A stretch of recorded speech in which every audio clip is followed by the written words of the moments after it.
Once again, Bismillah ar-Rahman ar-Rahim. Viewers, I'm in Masjid Al-Ansar, the Islamic Center Society of Annapolis, where I'm honored. I'm really happy that the Imam and the cleric of this beautiful, small but beautiful mosque is here, Mr. Hammam.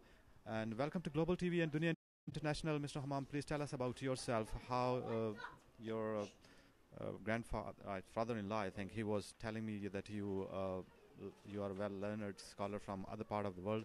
Can you explain which part of the world and what you learned in the field of Islam? Alhamdulillah. So I'm originally from the UK. I've just come recently to the US, and my father-in-law. But I've originally studied in the UK. There's a lot of institutions there. So I spent about 5 years in the UK, and then I went 2 years abroad. Some place in the Middle East. I went some time in Africa, spent some time in Yemen, and then I went back to England for another year in Cambridge, and then I ended up coming here. I got married, and so I got offered a position here at the ISA as resident scholar. So I'm here full time now. Mr. Imam, can you explain what you learned from all these your years? Yeah, so In Islamic subjects or Islamic theology. Yeah, generally an Islamic studies course would involve many different sciences. You have the standard ones, so you study Arabic at a basic level, Nahw and Sarf. You study Balagha, the Arabic sciences. Then you have Tafsir, you have Hadith, you have Fiqh, you have Usul al-Fiqh.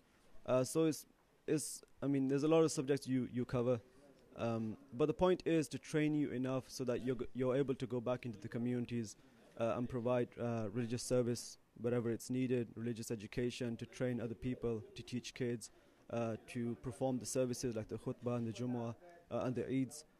But it's a holistic, it goes from the beginning, from basics like Arabic to all the way till, advanced. You can go into logic, you can go into philosophy, you can go into different sciences that traditionally have been studied, in the Muslim world for centuries. Mr. Hammam, when people are attracted, the youngsters are attracted in the worldly affairs, they're attracted by the world, attraction of the world.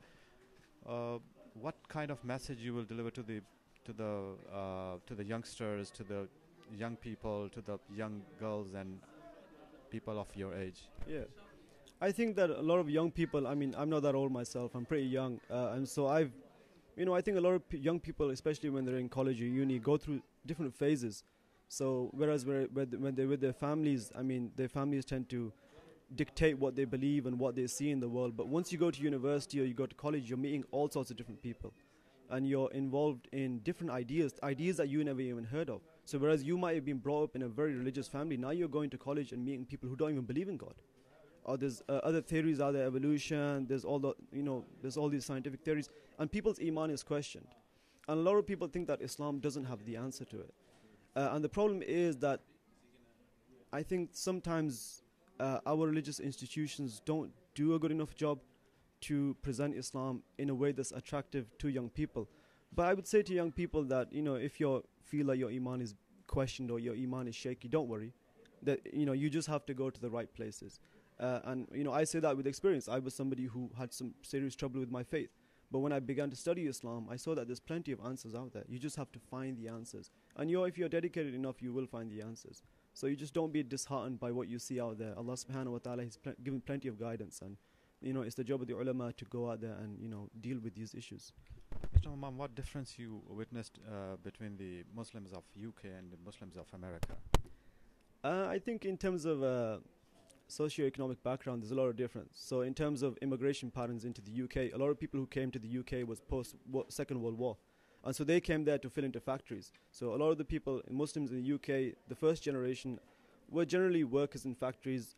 Now their kids are second, third generation. They're going to university and being more educated.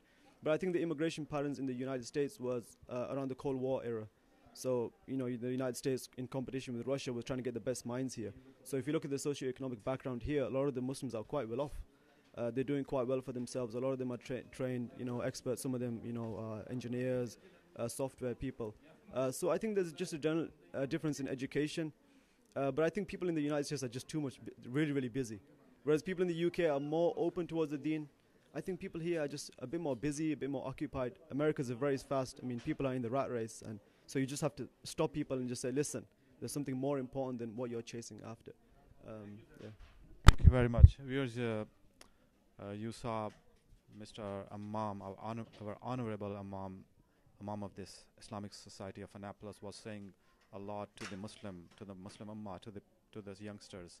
So that's up to you now how to realize, how to look at his words. With cameraman Abdul Samad Khan, Global TV, Dunya International, USA.